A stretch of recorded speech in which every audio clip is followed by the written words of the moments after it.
When the power goes out, most of us expect it to come back on within a few hours, but sometimes major storms cause widespread damage and outages can last longer than expected. The good news is that your electric co-op's line crews work long, hard hours to restore service safely to the greatest number of members. That's you in the shortest time possible. Ever wonder how they do it? Well, there are 4 steps to restoring power that we should all know about, especially when we find ourselves in the dark.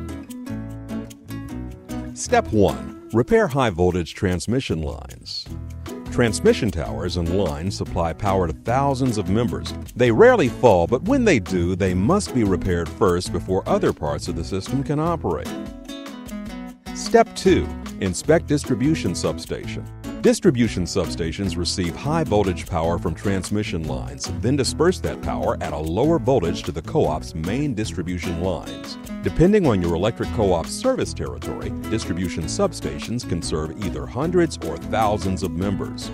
When a major power outage occurs, the co-op's line crews inspect the substation to determine if the problem stems from the transmission lines feeding into the substation itself, or if the problem is further down the line. Step 3.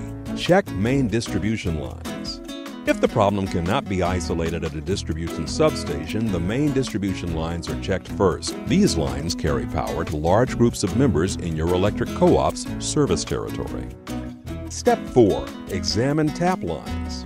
If local outages persist, supply lines called tap lines are examined. These lines deliver power to transformers that are either mounted on poles or placed on pads for underground service and can be found outside of homes, businesses, and schools. Occasionally, damage will occur on the service lines between the nearest transformer and your home. Has your neighbor ever had power while yours is out? That is why. When the problem is in the tap lines, co-op line crews will fix outages in an order that will restore service to the greatest number of members at a time. As you can see, restoring power after a major outage is a big job and involves much more than simply flipping a switch or removing a tree from a damaged line. When co-ops work to restore power, they often have the capability to work on multiple parts of the system simultaneously. This ensures reliable power with a faster response time. In the event of an outage, your local line crews will restore power safely to the greatest number of members in the shortest time possible, and we'll keep working until the lights are back on. As always, we appreciate your patience and your business.